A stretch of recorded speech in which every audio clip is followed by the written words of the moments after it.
This is my Scrappy Dahlia in My Garden quilt. It uses the Drunkards Path template and lots of my scraps.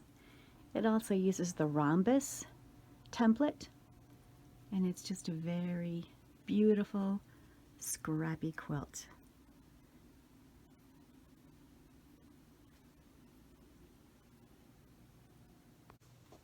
Hi, I've got a great scrappy quilt to share with you today. This one's called Dahlia in My Garden. I just finished it, just hung it up, and I couldn't wait to share it with you. I did use my Speedy Solutions scraps to create this, along with the Drunkards Path template and the Rhombus template for the border. And I'm going to show you today how I pieced all this together so you can learn how to use these templates, how to sew the curves, and how to make this.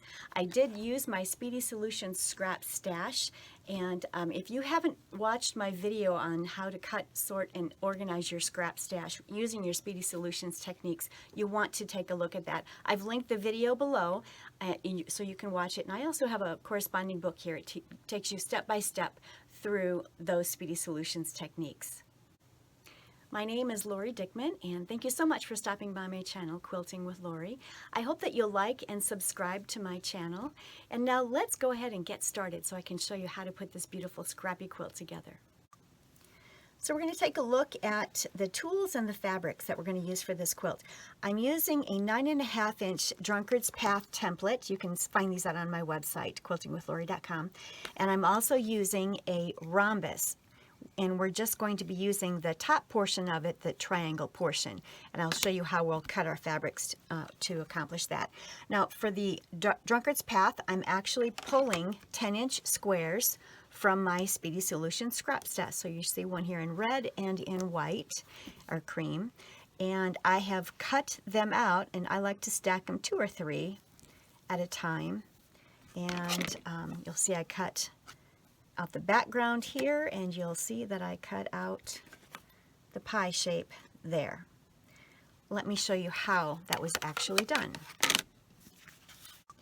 All right, so here is the red 10-inch square, and I simply laid my template up in the corner there. And I like to use the smaller 28mm rotary cutter when I'm cutting around these templates. To me, it's just easier to maneuver, but maybe you're just as comfortable using the 45mm. Whatever works best for you. I like the smaller one, and I simply cut around it. And then the next thing that I'm going to do is cut the pie shape. And there's just going to be a little bit extra when you're finished. Let me move this white cardstock out of the way, and I'll show you how this is cut. So I'm lining up these two on the edge, these 2 lines here on the edge of that fabric.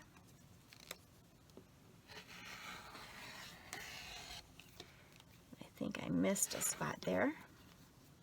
Whoops, right there. All right, so there we have it.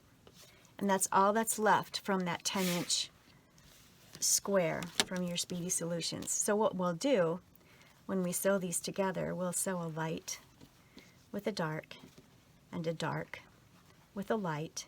And it doesn't really look like they're going to actually go together right now. It doesn't look like they'll line up, but they will. And when I get to seaming them together, you'll see. All right, for the rhombus, for the triangle actually, that we're going to be using to border, it's going to be a pieced border all the way around the quilt. I'm just using this portion of the rhombus. It's that triangle portion, and there's a line here that you line up on the 4-inch square. So I just pulled 4-inch squares from my stash, but you could certainly cut strips from your width of fabric. Just cut 4-inch strips, and then you can use that to cut it.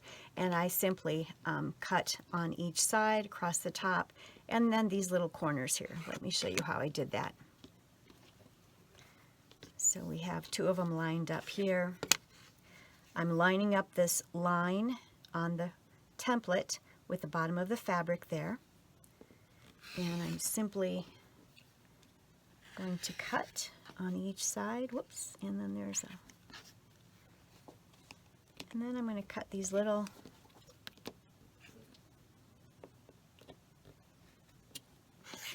tiny tags on the side.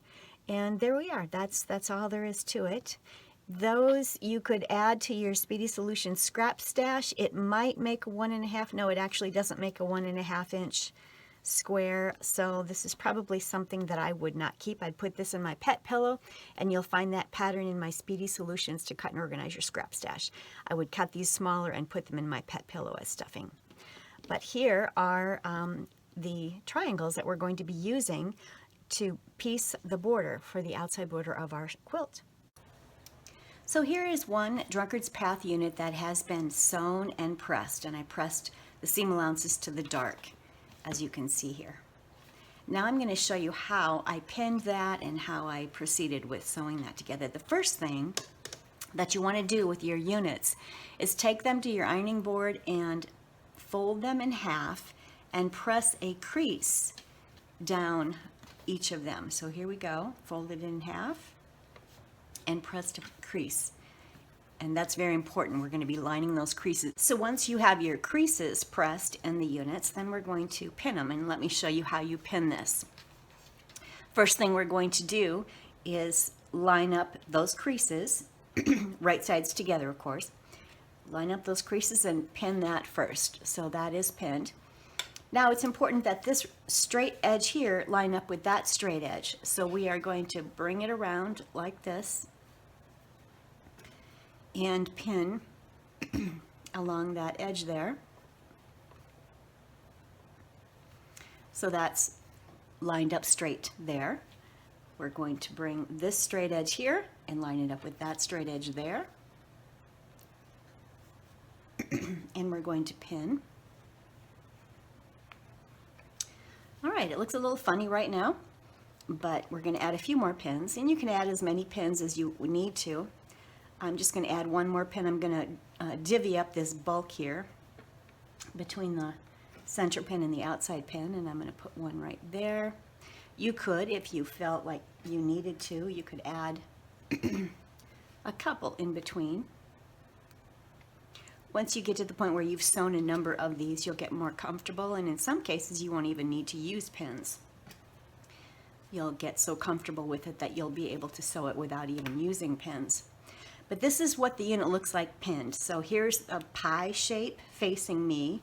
Here is the background all curled up here facing me.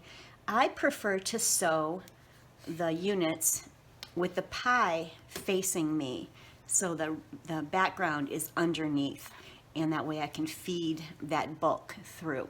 You'll just have to decide what works best for you. Practice and play around with it and find out what is easier for you. So now I'm going to bring it up to my sewing machine, take out that first pin, line it up, and I'm going to sew a scant 1/4 inch seam allowance. When I say scant, I'm talking a thread or two less than 1/4 inch. I'm going to sew around that outer edge there, and you'll notice I'm underneath here moving the fabric back and forth so that there aren't any creases that I'm sewing into the seam allowance. I'm feeling with my fingers on the top to ensure that I'm not sewing creases, and I'm just moving that bulk underneath. That will make a lot more sense to you once you're actually sewing this. You'll find yourself naturally doing that.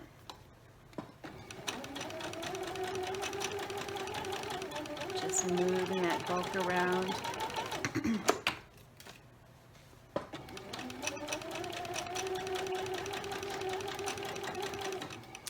And then when we get to the end here, we want that to come off the edge so that those edges are parallel there. Let's see how we did. Okay, there we go. So it's sewn very nicely. What I'm going to do now, oh, I see I do have a little crease right there, so I'm going to have to remove that and restitch that little section right there. And then I'm going to press it toward the dark. So I'm going to fix this, I'm going to press it, and I'll be right back.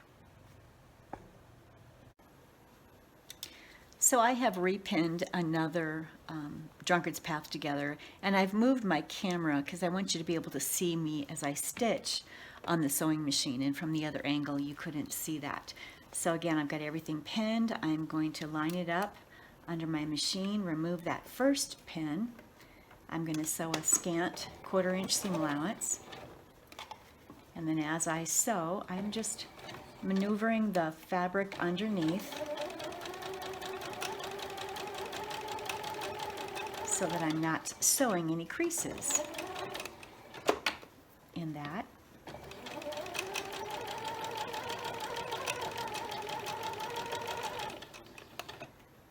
So I've just met the center and my creases have matched up. Continue sewing around.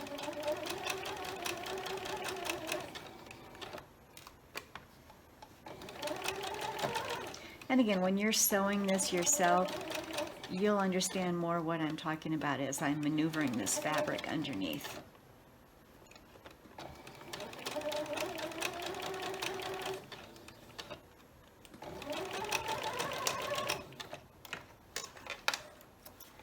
There we go. Let's see how we did. Okay, now I'm going to take it to the ironing board and I'm going to press the seam allowance to the dark. Okay, and here is the block that I've just sewn. I fixed that little tiny crease that was in there and I pressed it to the dark. And on this one, it was pressed toward the background, and this one it was pressed toward the pie center. So they are both finished. They need to be squared up to 9.5 inches. Now let's get to the rhombus or the triangles, and I'll show you how to piece those. So here are some white and blue triangles that I've cut using my rhombus template. I simply lined up my squares or your width of fabric using that line and putting that on the edge of the fabric and then cutting them out. So I have them ready to go, and now I'm going to sew them together. So you're simply going to lay them out in the order in which you want your pieced border, and we're going to lay them up on the sewing machine and sew a scant 1/4 inch seam allowance. And you'll find that there's actually points that you have trimmed up, and that's going to match and help to line everything up as you're sewing. Let's take a look at that.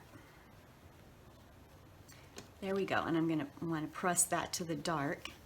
I'll just fold it for right now. But there we go. Now I'm going to take this dark, I'm going to place it over this. I'm going to make sure that I hold my dark seam allowance that direction, line this all up, and I'm going to sew from there, 1/4 inch seam allowance all the way down to the bottom. So here we go.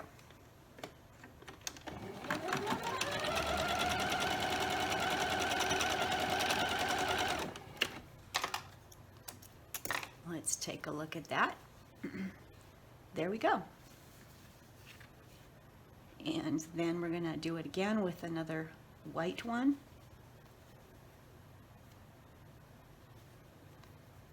Line it up. Start and end at the 1/4 inch seam allowance mark. Don't make it too narrow or you'll not allow yourself enough for your 1/4 inch seam allowances to put the rows together. But that's all you'll do as you go across your rows, and you'll need to count out how many triangles. I just literally cut a number of them from my scraps, from my 4-inch squares, and then I put the lighter ones on the inside and the darker ones on the outside, and I'll need to count for you. I don't know at the moment here how many triangles I have on each side, but I'll count that out and I'll indicate that in the description box below as well. So to make the Dahlia in my garden quilt that I have made here, I've sewn 64 Drunkards Path units together for the center. There's a total of 64 of them, and there is 64 light triangles and 64 dark triangles around the perimeter of the quilt. You'll have to square up the ends, and I do have a 3.5 inch cream colored square in each corner. I did add a 1.5 inch border, inside border, and a 1.5 inch outside border in cream for this quilt. And I'll give you a close-up of some of the quilting here in a minute as well, so you can get some ideas there. But I hope you've enjoyed learning how to piece a Drunkard's Path, that curved seam, and how to piece the triangles. They're really quite simple, and it's wonderful using templates because you're able to cut and piece so much more accurately when you use templates for your quilting. So I hope that you enjoyed it, and I hope that you'll try that yourself and make this quilt. I'd love to see pictures of it. Thanks so much for stopping by my channel. Don't forget to hit like and subscribe, and we'll see you soon. Happy quilting.